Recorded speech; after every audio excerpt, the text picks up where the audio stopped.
All right, hi. Today's lecture, we're going to be talking about units of measurement. All right, so the reason that this stuff is important is because we literally can't get along very well in the entire world if we don't have the communication of what units we are measuring things in.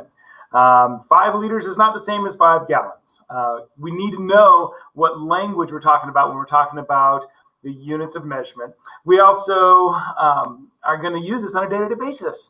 So this one is a great lecture to get you geared into what kind of things you're using on a day-to-day basis. We're going to do a little bit of math as well today. We're going to be converting from one type of unit to another, and that's important too because if you're getting a recipe from this great British guy that's got some awesome recipes, or maybe he's Australian, I don't know, and you want to take his measurements of milliliters and you want to convert them to your cups, then you're going to need to be able to convert. All right, so let's get going on it today. All right, let's have some fun. So this is our lecture on units of measurement. We're going to start with our objectives. What's the difference between a quantity and a unit? Make sure that we know the different SI units of measurement. There's lots of them, but we want to make sure we know a lot of them. List and convert between the different prefixes, okay? So can I go from kilometers to meters to centimeters, things like that. Perform density calculations and apply the step format for our calculations. So some of this stuff is going to be review. Cool, good, we like review. So your criteria is, if you come out of this lecture today, what should you be able to do? If I give you an SI unit, you can state the quantity it measures, and vice versa. If I give you a quantity it measures, you tell me the unit that's necessary. You can interpret SI abbreviations. ML means milliliter. Good job.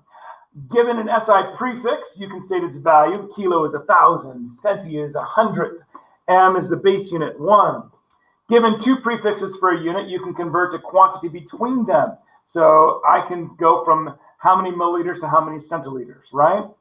Given 2 variables in a density equation, D equals M over V, you can solve for the third, all right? So that's basic algebra. You guys will be able to do that with no problem whatsoever.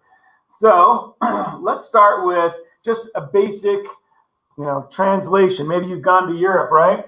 And you're driving out there. Would you be breaking the speed limit in a 40-mile-an-hour zone if you were traveling at 60 kilometers per hour?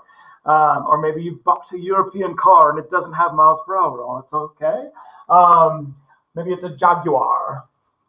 Not that Jaguars don't have. Isn't it annoying you that they say Jaguar? I don't know. It's like Jaguar. I mean, we should know, right? Right? Jaguar? Yeah, okay. So here you have to do a little bit of conversion. For every 1 kilometer, you got 0.62 miles. And so I've got to think, okay, well, where does that fit in here? If I've got 60 kilometers and now I can make a unit conversion between kilometers to miles per hour, we're going to do this mathematically. All right, 60 kilometers per hour is equal to 37.2 miles per hour. So no, you would not be speeding. Okay, now how would you do that? We're going to talk about that real quick. Great little unit conversion stuff that we're going to do, but we'll do that in the next lecture. All right. Remember that kilometers per hour and miles per hour are going to measure the same quantity. They just use different units, okay? Quantity, again, remember quantity is a number with a unit. And so quantity, you can have 37.2 miles per hour, or you could have 60 kilometers per hour. They're both quantities, but they just have different units. All right, so let's talk about our measurements, okay? Measurements are going to represent quantity, and measurements are made of quantities, okay? And so a quantity is something that has magnitude, size, or amount. Okay, magnitude, size, or amount. So we've got to have a number that gives us some relationship there, and then what is it that we're comparing it to? All right, remember that measurements are not quantities. Okay, they represent quantities. They're made of quantities. So let's say I asked you to take, and I wanted you to measure out 5 milliliters of something, right? Now, is that a measurement or is it a quantity? Measurements are made of quantities. Okay, so the quantity is that value that's going to have a number and a unit, but your measurement is the actual thing. Okay, I measure 5 milliliters of that liquid, right? And so the measurement is not quite the same as a quantity. Teaspoon is a unit of measurement, whereas volume is the quantity. So I could have 5 milliliters, that's my quantity, but I could have the measurement of 5 milliliters being the actual measurement. Does that make sense? It's a little bit foggy there, but hopefully that makes sense to you guys. Again, remember that you can choose a different unit, whether it be teaspoon or milliliters, right? That's the quantity that you are measuring. You can say, hey, I can choose a measurement of milliliters, or I can choose a measurement of teaspoons. Which, depending upon the unit that I'm using, either one of those can be expressed as a volume quantity. Okay, either of those measurements can express a volume quantity. All right, semantics, right? Sometimes those semantics are important. All right, so let's talk about SI units. Now, SI stands for Système International de Unité. Okay, the abbreviated way we express that is SI. Now, I want you to remember that this is a little bit different than the metric system. Okay, SI system and metric system aren't exactly the same thing, but they are very, very close to each other. Many of their components are the same.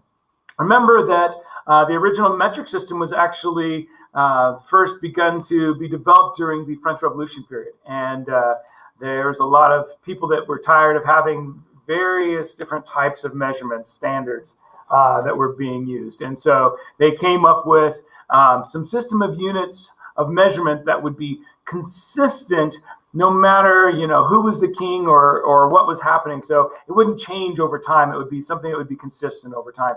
And they continued to develop that until eventually we came up with the SI system. And again, this is basically based in France even today. And so that's what we're going to be talking about here.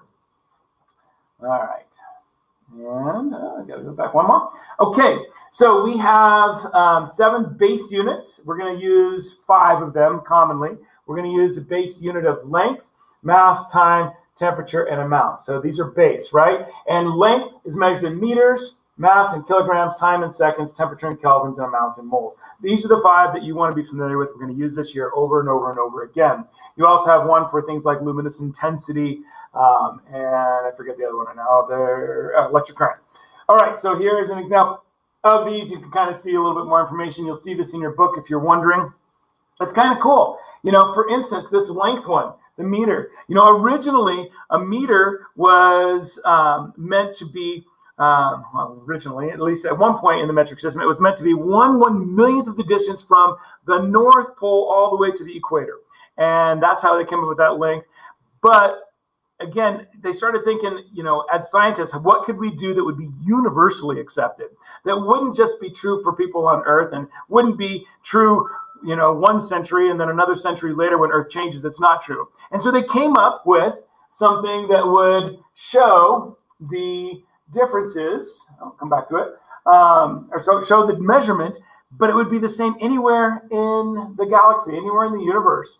And they said, okay, well, let's take the length that the path travels by light in a vacuum during a time interval of 1/299,792. Basically, that's now the new measurement, and it's actually the wavelength of a certain frequency of a particular light that's given off by a particular atom. And so it's pretty cool. They've also done the same thing with kilograms. They have this here. They talk about international prototype. They finally, I think last year, decided on what a universal standard of a kilogram was going to be, something that would be the same throughout the universe. And so, yeah, they've kind of done that same type of thing.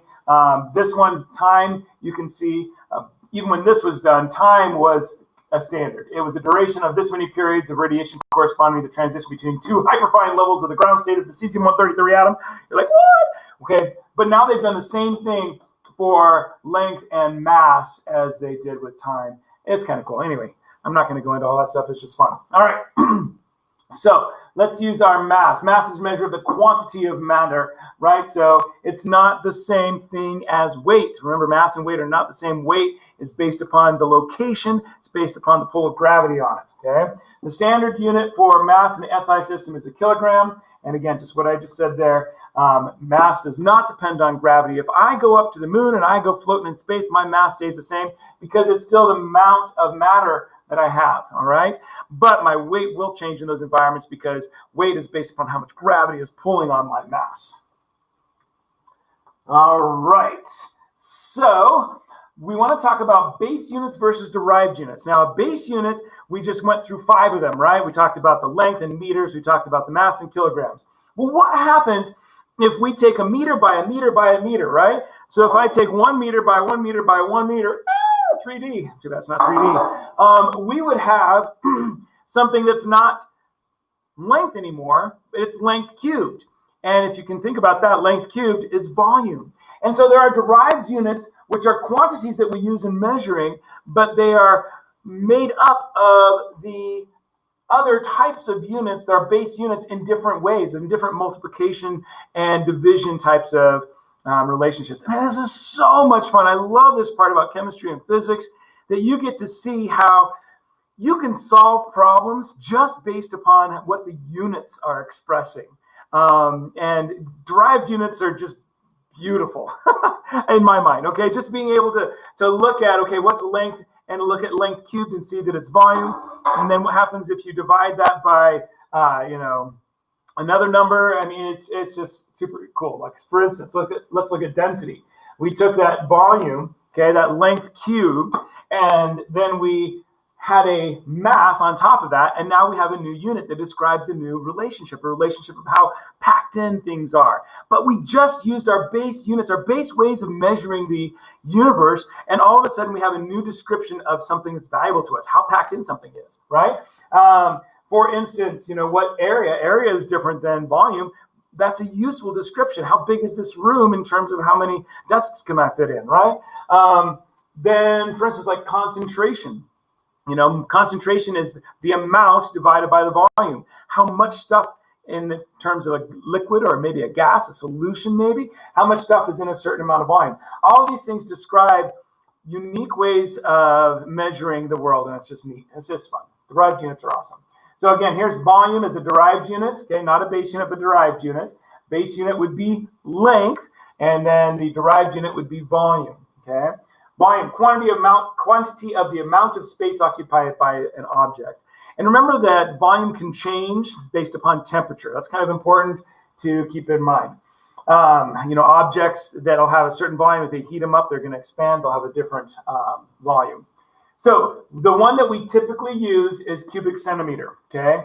The derived SI unit, the one that they would use in SI system, would be the cubic meter, but that's big, okay? It's big. So we typically use a cubic centimeter. Now, the cubic centimeter is something that's very common for us, and it's equal to a milliliter. Please memorize that. That's very important for you to know. 1 milliliter is equal to 1 cubic centimeter. Memorize that.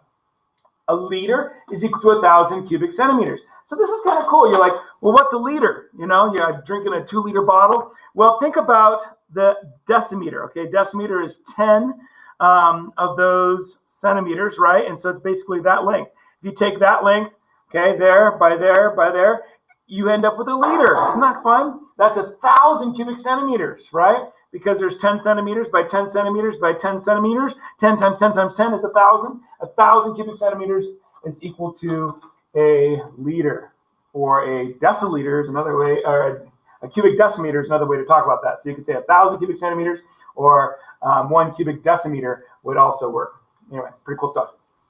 Come back. All right. No, go forward. Oh, you just don't want to stay on that slide, do you? You too cool. All right, let me see if I can make him do it. Come back. This slide. Wow. Not gonna do it. Not gonna do it. All right, well.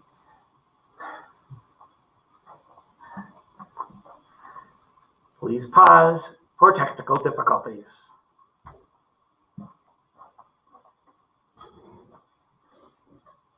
Oh, and sure, now you do it. You're so rude.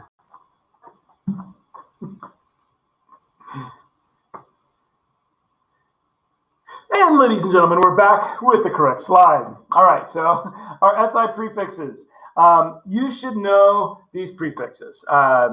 Again, we're not making you memorize stuff if you can look it up, but this is going to be super, super helpful. You should know this, okay? So take the time to memorize these, learn these, okay? These are standard fare for anybody that wants to do anything in science. So kilo Hecto, deca, deci, centi, milli, micro, nano, megas up at the top there. You guys are familiar with a lot of these already. Some of them you might be familiar with when races, like a kilometer, 5K race, things like that. But some of them you might be familiar with in terms of, like computer technology, like a certain number of megahertz processor or something like that. Nano, you've been hearing about nanoscale devices and technology. That's important here. And so you should know what these prefixes mean. That a kilo means 1,000, okay? So anytime you see a kilo in front of something else, that means 1,000 of that thing. And that's important for you to realize. These are all prefixes. They go before another thing, okay? So they go before that unit typically. So it could be a kilometer or a kiloliter or a kilosecond. Could be any of those things. It's always going to be saying it's 1,000 meters, 1,000 liters, 1,000 seconds. That's what the kilo is meaning. So you should know these. Micro is a millionth. Nano is a billionth. Mega is a millionth. Know the ones in between and should be able to convert between those. Okay. So remember that these prefixes are added to change the unit size. Okay. And so if I want to talk about, 100, how about 100 centimeters is the same thing as 1 meter, right? And so it's important to realize that we're just talking about, the size of the unit that we're using.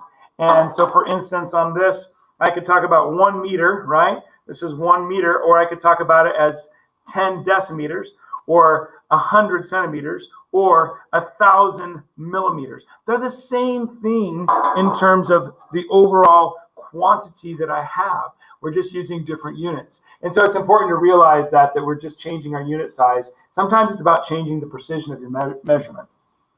All right, so why don't you take a little pause here, pause that, and try to figure this out, and then we'll talk about it. Okay, so what would you measure the mass of a textbook in? All right, well, a textbook is probably going to be closest to what? Well, a kilogram is equal to 2.6 pounds, okay? And so if you could think of textbook as about 2.6 pounds, then you're looking at about 1 kilogram, right? Mass of a paperclip, that's about 1 gram, okay? Pretty small. Width of a pinky, about 1 centimeter. Volume of a water, thickness of a dime, about 1 millimeter. Volume of water in a wading pool, okay? 1 cubic meter, you think? I think that's about right. Time of a typical strobe light flash, 1 millisecond maybe. All right, I think might be a good guess. I think centisecond.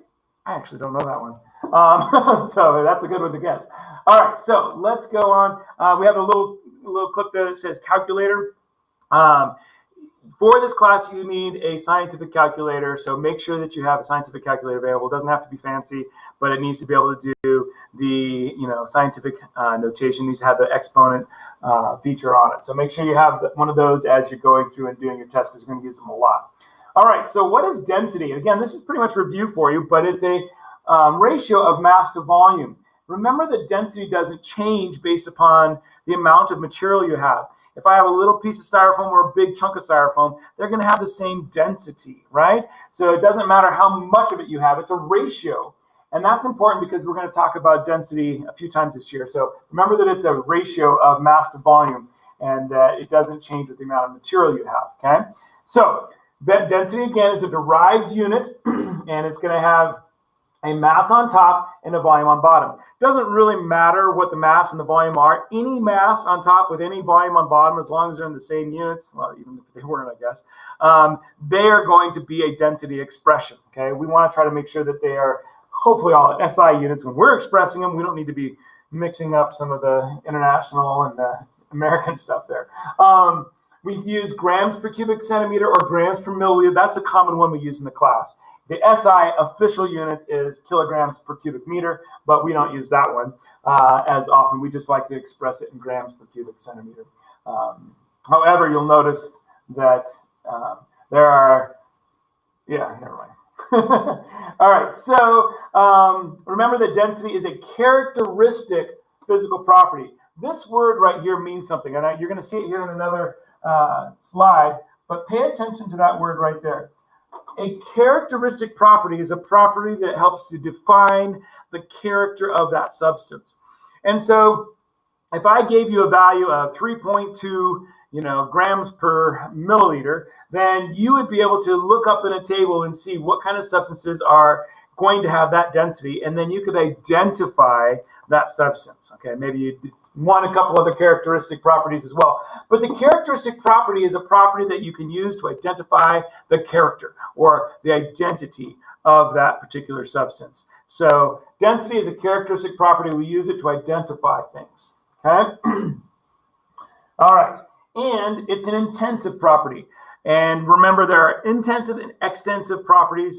Intensive does not depend upon the amount of matter, but extensive does. So here we have an intensive property. Doesn't depend upon how big that sample is. Like I said, a little piece of styrofoam or a big chunk of styrofoam, same density.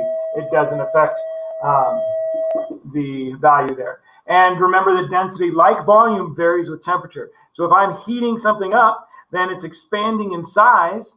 Okay, its mass is staying the same. That means its density is going down, right? It's becoming a little less dense as the volume increases. Okay, so let's talk about some density of a couple different substances. We have things that are very dense, for instance, things like lead, right? Super dense substance. And then we have things on mercury. Isn't that kind of funny that if you drop some lead into some mercury, that the lead would actually float on top of the mercury? It's kind of a wild thing to think about, right? Lead is such a dense subject. You hear about that all the time. Lead is not the most dense of the elements, though. If you look at kind of toward the middle of the periodic table, osmium and iridium are oftentimes debated upon as to which one is the most dense of the elements.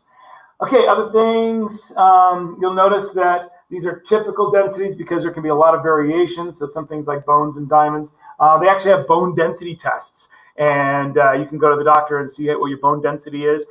When you're getting older, sometimes your bone density goes down. You're not getting enough calcium in your system, and it's not too good for you.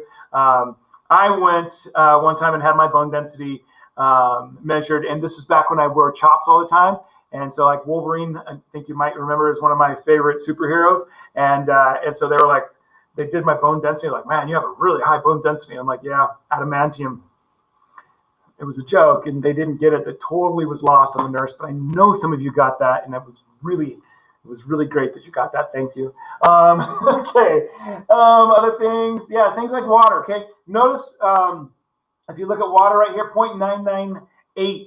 We're just going to call that 1, okay? So we are going to say that the density of water is 1 gram per milliliter at 20 degrees Celsius, okay? That's what all these things are. Remember, because the temperature is going to change it. And you can see that some things are going to be less dense than water, and so some things are going to float on top of water, okay? And so if I put some extra salt in the water, then that density is going to increase, okay? All right. So it just makes me think that we need to do a really quick demo because this is just totally tying into that. One second.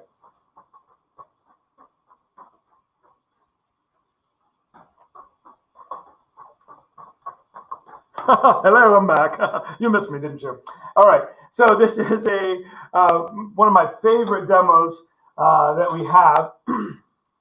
And this bottle, you can see it's got a liquid layer and then a white plastic layer and then a green plastic layer and then another liquid layer. And watch what happens. It's magic. Or it's science. I don't know which one. All right. Mix it up. And you can see that the white layer is now on top, the green layer is on the bottom, and the liquid is all in the middle. But we're not done. We're not done. Keep watching. Here we go.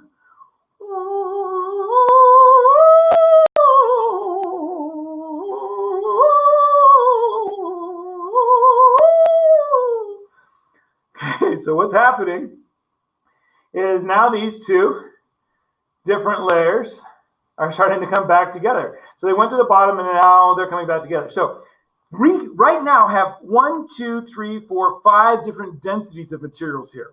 Okay. And so it's a lot of fun to kind of think about what just happened there.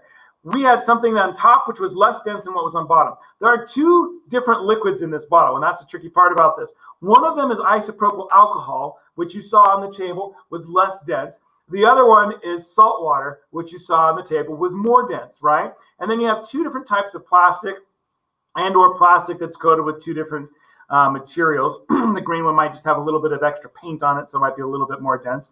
And so what you have happening is when this is in this state, then these plastic pieces actually have a density that's right in between the density of isopropyl alcohol and salt water. When you mix them together, the isopropyl alcohol and the salt water have a moment when they are a single homogeneous solution, but they don't stay that way. So it's actually kind of because of their densities and because of probably a little bit of polarity there, they're actually separating out at this point.